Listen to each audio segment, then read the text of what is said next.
So I'm going to finish up here with some other parts of the world, what's happening around there, and then we'll have another short break, one more session, and then we'll have some dinner.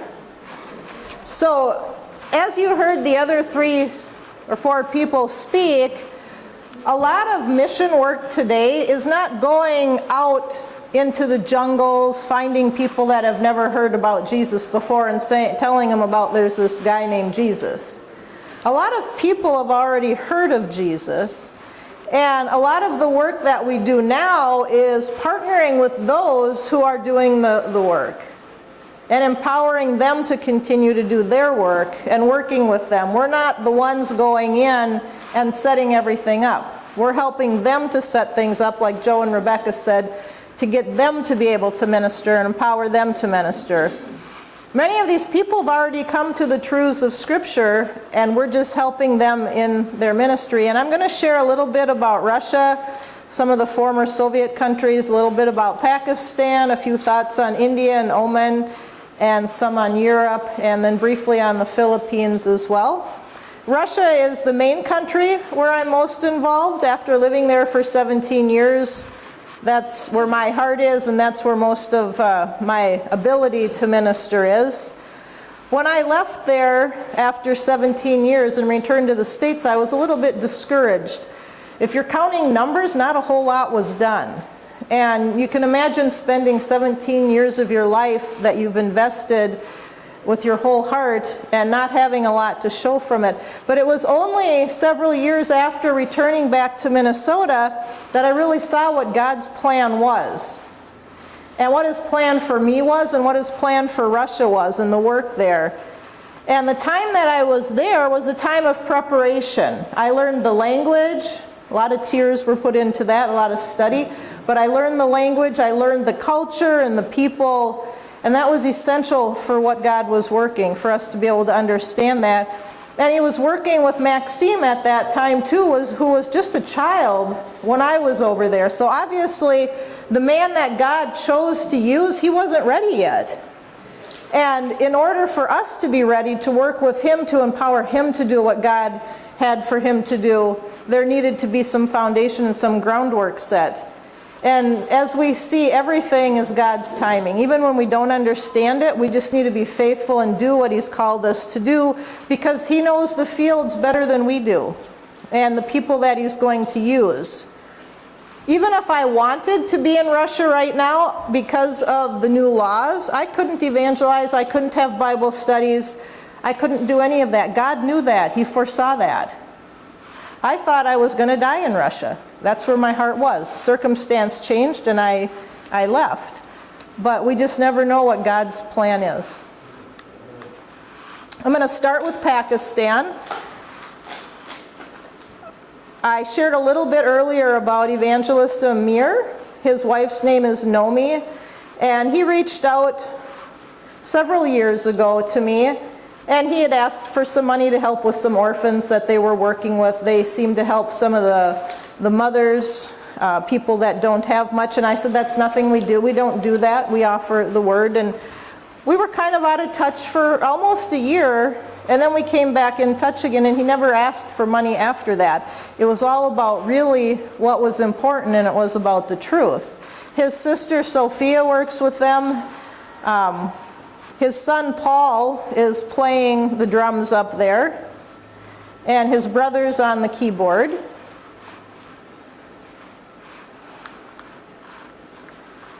And like I shared earlier, it's been a long process working with him. It's not just automatic, all of a sudden everybody believes and understands. You need to be sensitive to that. And I think understanding the Russian mindset and culture and that overseas aspect has helped me to be able to minister to these people and understand when you're writing to them, when you're listening to the way they write and talk.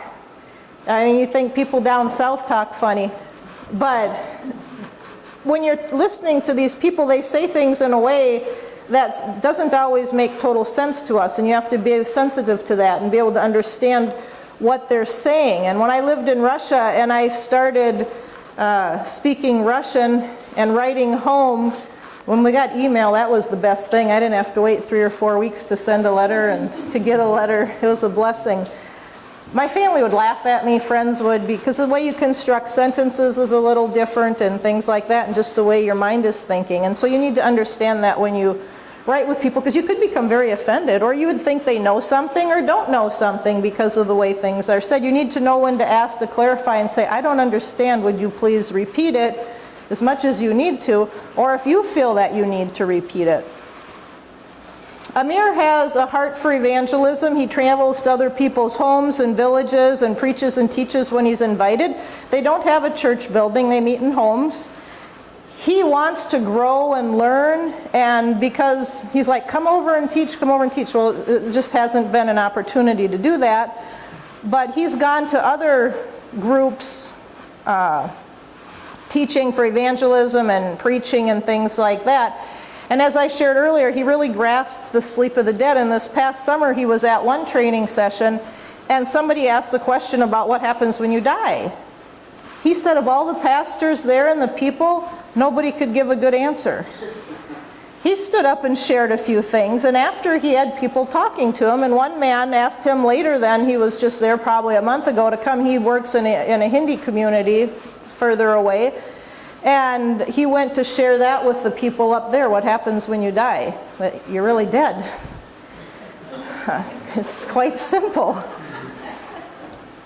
But like I said, my interaction with him has been a prime example of the necessity of missions and international training and experience to really work with people and different people around the world. And that is where this helped here.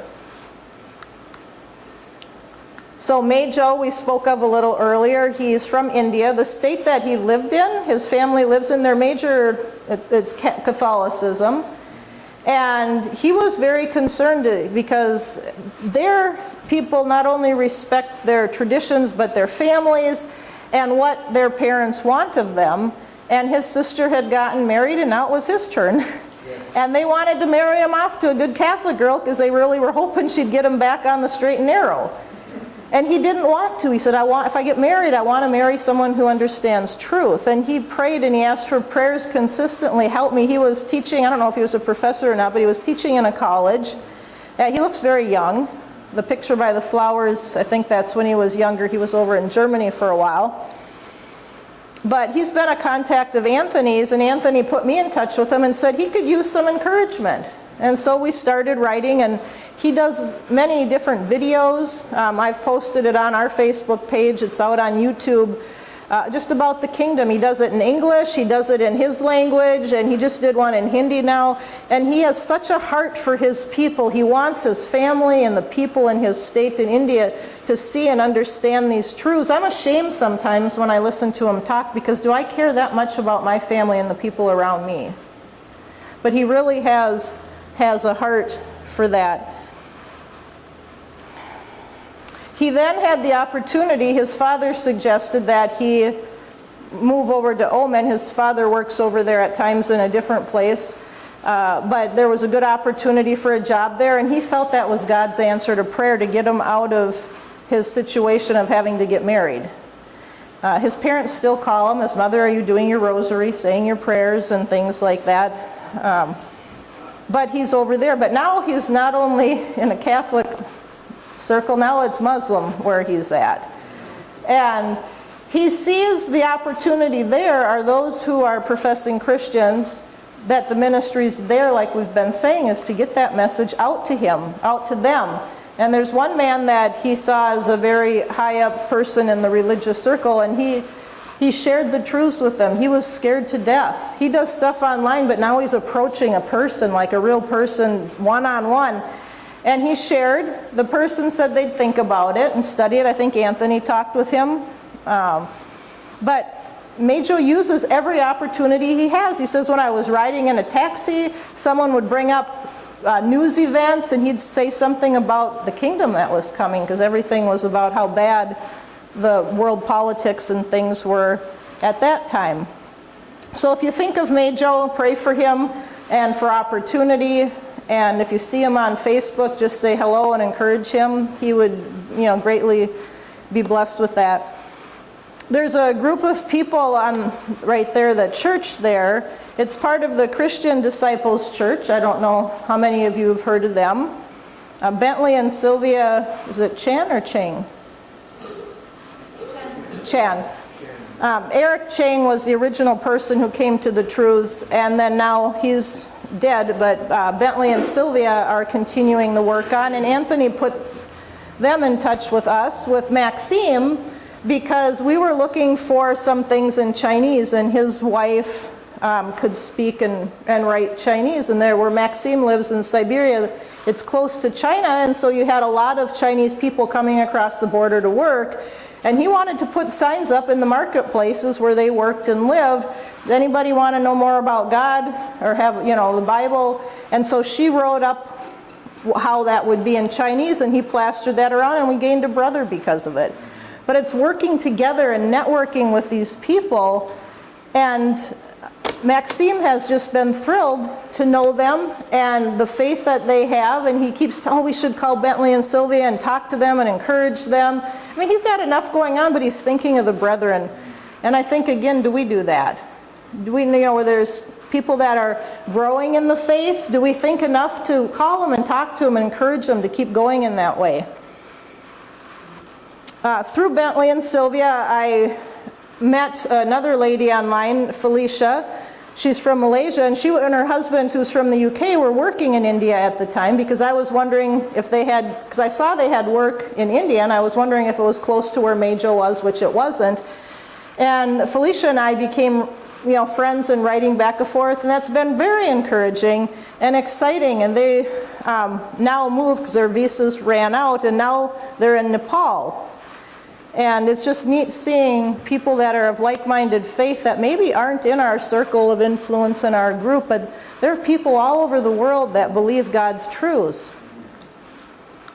The family's pretty big. When we look at our churches, we don't think it's always that big, but it's quite big. Many of you might know Larry Rankin. Their family has done quite a bit of work in the Philippines. Larry, to me, is what a missionary looks like. He spends half his year back in the States here. He's from the state of Washington. They make things and then take him to fairs. He works for half a year so that he sold everything. He lives with other people when he's here. And then he goes back to the Philippines. You can see the kind of roads. That's a really good road. My niece went there a few years ago, and they had pictures of these tiny little roads going up the mountain and over these little bridges. And he'll go wherever anybody says, oh, I have a friend or a relative up on the mountain here, and they're willing to listen. So he'll tramp up there and go talk to them and share with them. Teach the Bible, that's what he does. He doesn't bring money to help pay for this and that, and they know that's not what he's about. He's there to teach them. And are we willing to sacrifice like that? We're all not called to do that, but we're all called to something. We can all help encourage the people that are in the fields. We've been blessed here in America. We can help support financially what other people are doing as well. Anthony and Carlos, they shared a little bit about Paul. That's exciting. He and I became friends on Facebook recently, and we were writing back and forth, and this is why I'm bringing this up, because like Maxime, he is a single lone person in a country, but he's got a heart to minister. He said, we were messaging, and he asked for prayers because he says, I want to preach, again, he said, to unknown people. And you think, unknown people? To strangers, people he doesn't know. And he says, but I need courage. I don't know how to do it. I don't know what to do. I need wisdom. Pray for me. And so I'm asking you on his behalf to pray for Paul. One person can do so much, and you'll see that when I share a little bit more about Maxime, but this could be fantastic in Romania. All we need is some person that has a heart for God's truths and the willingness to speak up. Like I mentioned, it's amazing to see how God worked in my life and in Maxime's, and how he prepared the soil for the amazing kingdom work that Maxime is doing now in Russia and the surrounding countries. We have brethren in 9 different countries, Russia and then the former Soviet Union, that are around there. Maxime is a pastor, a teacher, an evangelist, a missionary.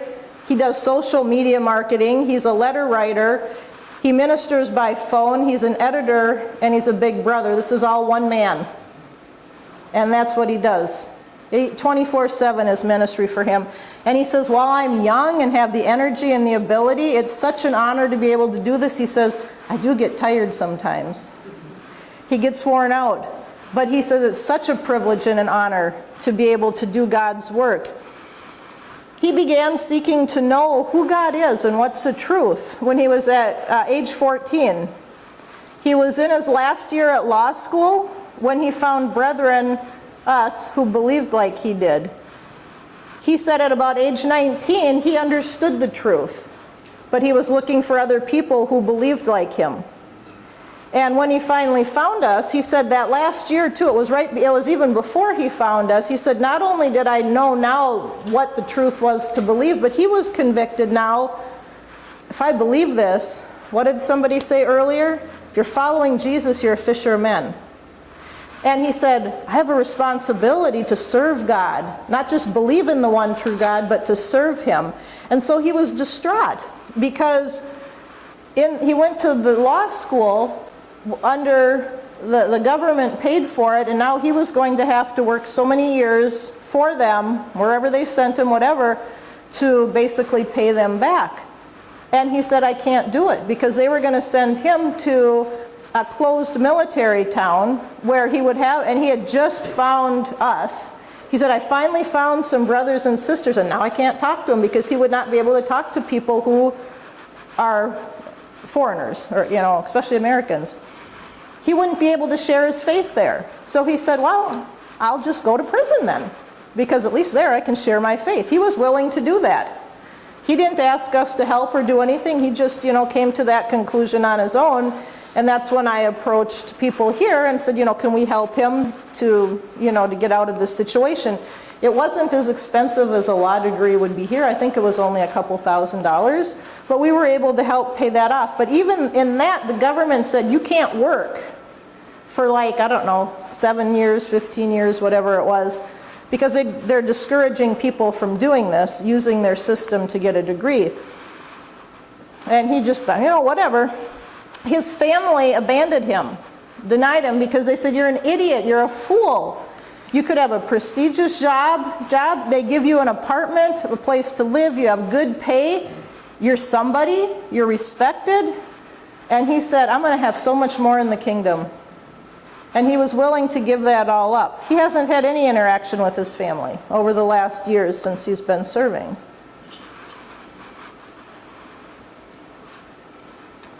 But he said, he's rich in the eyes of God, and his reward is going to be in the future, and it's much, much greater than what anybody could have given him now. It's a little bit small probably up on the screen. Russia's huge. So in about 4 years of service, we have, and this may be outdated by a number one or so, but we have 27 people that are saved, that are born-again believers, believing these truths in 9 different countries. It's amazing how it's getting put out. How is that happening? He volunteers at a hospital, this is one way, and they have told him, you can talk to people, tell them whatever you want if they're willing to listen to you. If they don't want to hear, you can't say anything. And so he talks to people, he gives them things that we have written for them to study and read. When they're laying in the hospital, what else do they have to do? And he's been able to share like that. Some people have made a change right there. One man, one of our first converts, the man died in the hospital, but he was able to, and I don't remember if he was able to baptize him or not on his deathbed, but that was, I think, one of the first converts. And then some of the people leave the hospital still not either convicted totally in the truths, or maybe they're not convicted in they understand truth, but they're not convicted that I need to change my life. Because Maxime doesn't just baptize people because they say they believe or want to be baptized. He wants them to realize it's going to cost you something. You need to change your life. There's one lady that he baptized, and he's been to their home, and her husband is communist. He said, I've always been, I'm going to stay that way, I'm not interested. He says, but I sure like my wife believing, because she doesn't yell at me as much anymore. So they see the change. Our brother Yuli, who's up quite far away. Maxime's with him right now. That's somebody else to pray for. He's dying of a brain tumor. But this man, and I think he's part Jewish as well, he was in the hospital. Maxime met him there, shared with them. He was really excited about the one God because he had heard some of that from his Jewish background. But he left because he drank, he smoked. He's like, I'm not ready. I don't think I can change my life though. So they have no internet there, nothing. He lives out in this village out through the woods, way far away. All of a sudden, Maxime gets a letter saying, I've repented, I want you to come baptize me. He took a train, took a plane, then he had to take a helicopter, and then the forest ranger had to take him in his little Jeep through the woods to get to this village. The first time he went there to baptize him, the wife didn't want him around because she didn't believe anything that Yulie was saying, and Maxime slept out in the shed. But a year later, gets another letter saying, my wife wants to be baptized. And she let him in the house that time. But she said she saw the difference in her husband, how he changed because of that. As a result of that, they moved into a small city where their daughter, who's about 10 or 12, was living with grandma. She was going to school there. And since he cleaned up his act and all this, the family was able to be together again. But very shortly after they moved there, the mother and daughter were in a car accident and the mother died. And the daughter is bedridden. She's about 12 right now.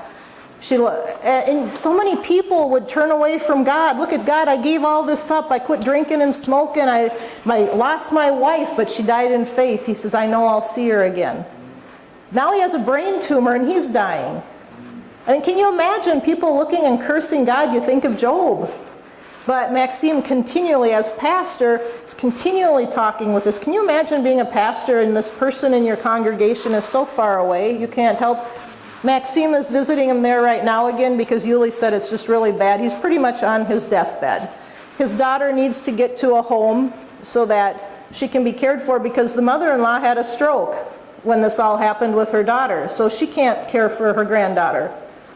And Maxime has been there multiple times. The first time we helped him to go, it was an amazing witness to her family because these other people said, there's this person that doesn't even know us that spent his time to come here and take care of him.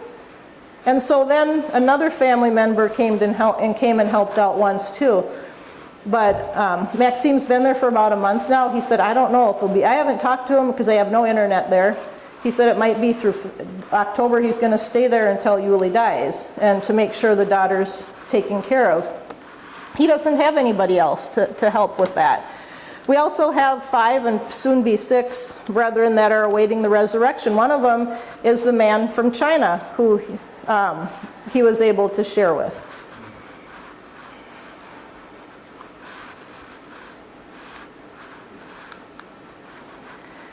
We've been talking about websites. It's amazing, these people over in Europe and all around the world, Edwin over in Peru, when these people are coming to understand these truths, they want to share. A lot of them are starting blogs, websites, all these online ministries. We need to sit up and take a look at what is working. I mean, we could just look at Anthony to start with, and Dan, what they're doing, it's working. We've started our website, kogmissions.com. A lot of it is the same material like you're saying. I don't have all new material on there. I use a lot of what they have. The thing that's interesting is the websites are all a little different. And people are drawn to different media. Some people might come on our website and say, that's, it's not appealing to me. And go to Anthony's and be like, oh, this is just, so informational. So we need to have, the more that we have, the better we're off. And that's what Maxime did. He started a website. We have had, and this is an old number too, so it's more already, over 56,000 people visit his website. People from Russia, the former Soviet republics, Israel, Germany, Romania, France, China, Poland, Turkey, the US, Canada, Mexico, South Africa, Peru, Czech Republic, Hungary, Bulgaria, Mongolia, Finland, Serbia, Greece, and the list goes on. There are Russian-speaking people all over the world. And so when we are putting material out in whatever language we're doing, Spanish, it's going to a lot more people than just the little city or country that it's put out in. This is a great opportunity to reach the Jewish people over in Israel. There are over 6 million Jews in Israel, and over 1 million of them speak fluent Russian. That's amazing to think the outreach that we can have there. They have something in Russian, it's like Facebook. Maxime has several different groups on that.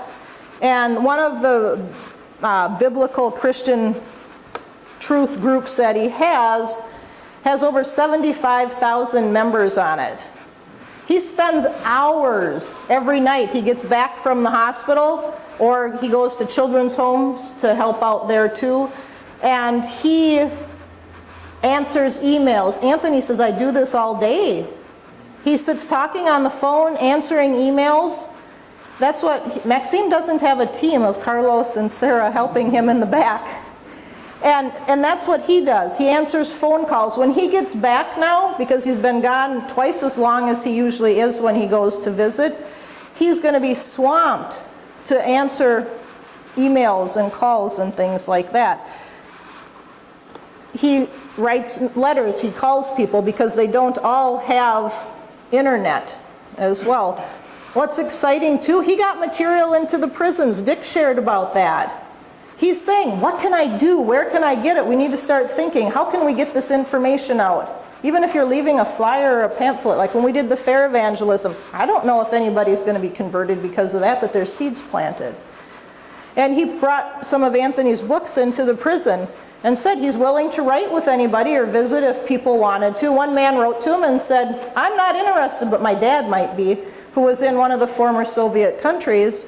So he got in touch with Maxime, and it was very interesting because Maxime couldn't go to this country, but we had an elderly sister who lived in that country a ways away from the man. We paid her bus fare. She went over there, had Maxime on the phone, and she baptized this older fellow. You know, would some of our elderly women do that? Would even any of our young women go do that? Take a bus and go baptize a guy you don't even know. It's exciting. But these are all the efforts of one man. He doesn't have a team of people over there. One person is doing this, and that's why we need to encourage Paul. We need to encourage Alex in Nicaragua. You don't need a whole group. We sit here and say, we've only got 5 people, 20 people, 30, oh, we've only got 50 people in our church. What if those 50 people were doing what these one person's people were doing? Imagine what we would be doing and how the fields would be affected. We can look at these people. They're nobody special. They aren't. We have a web designer, a lawyer, a former pastor of a huge group. These are people that are just willing to serve and willing to do. I mentioned books. Books are important. Anthony always says people in America don't like to read. A lot of them don't, but the rest of the world, a lot of people do like to read, and it's very important. They like having that book to put on their shelf. They have their own library. Maxime says it all the time. People here, most people here, other than my friend Terry, who loves books, would say it. You know, I love having a book in my library. They can share that with people if they want to. The amazing aims and claims in Our Fathers Who Aren't in Heaven have already been reprinted for the second time. We're going on our second 1,000 of books. The Doctrine of the Trinity, Self-Inflicted Wound, was sold out. We have not reprinted that again yet. We just haven't had finances. But he went through 1,000 copies of these books in the last 4 years. Like I mentioned, Dan's book, The One, it's been translated. Fantastic. Maxime has been trying to get the, not editing, but whatever the other word is, proofreading. He checks all the Bible verses, everything that the translator has done, and he's just been tied up with people dying, unfortunately. But he needs to get that done, and we would really like to be able to get that printed. And again, if you want to donate towards that, if it's a check, Minnesota Missionary Society, you can put that in back there. We'll be going towards printing that book. But it's great to have other authors All the material that's written is on the website, but like I said, not everybody has internet access. A lot of these people in the other countries, they go to a cafe to use it. One lady who's a believer came from a Muslim country. She'd go to the internet cafe and make sure nobody saw her. Her husband's Muslim. She came to visit family up in Russia and he baptized her then. It's just amazing the things that are happening. People are leaving. One man had his wife murdered over in the Ukraine with the civil war there. But Maxime said, you need to forgive and you can't pick up arms. And he said, that's really hard. My wife was murdered. He called him back later and said, I forgive them and I will not pick up arms. You know, baptize me. Another one, his wife was murdered too. They had an infant child. And it's just amazing how God's forgiveness can work if we're willing to share that with people. We have a limited time right now. I'd be more than happy to share more that's going on, how you can partner with him, about the written material. Restoration Fellowship every month, we get a focus on the kingdom translated. That is huge for our brethren to get something because they don't meet. They're lucky to meet once a year. They were excited this year. There were 3 sisters in Maxime, 4 people. That's the biggest gathering of believers. And we complain that we have 10 or 20. They were thrilled. It's exciting. 21st Century has been a huge blessing with Dan's book. And there are many generous donors that have donated a lot of money to make these things happen, for translating and printing. That's very important. So what does the support do to help Maxime? Like I said, he does websites, he maintains them, he updates them, the internet groups, regular posting and responding on Facebook, daily phone calls, emails, messages to the brethren and other people, editing written material, translating, takes care of Focus on the Kingdom, sending out books and Bibles, weekly travel. He goes every other weekend to visit brethren who are nearby. He takes a train, an overnight train or a bus. And the other weekend he does like a Big Brother program with one of the children from the children's home where he works. He works in the local hospital like a full-time job. So it's not like he has nothing to do and he's just, oh, people say, oh, that he's ministering. Yeah, but he's not getting paid, but he has a full-time job. And then the weekly, when he goes to the children's home and the Big Brother ministry, he's doing a lot. And if we could pray for his strength, and especially now with what he's dealing with Brother Yulee. In conclusion, teamwork. It's all about teamwork. The body of Christ has been given many, many resources. As Dan shared, we have the seed, the fields are ripe. But we have to be faithful with what we've been given. God is not going to expect the people of Mozambique to pay for Dan Gill's printing of his book in Russia. He's just not. Who's been blessed? Those are the people that he's going to demand that of. We have to be faithful what's been given in order to get this work done that we need to do together. As I mentioned, Dan shared connecting websites. They're all different. We're going to reach different people. Maxime and I were just talking not long ago, and he says this continually.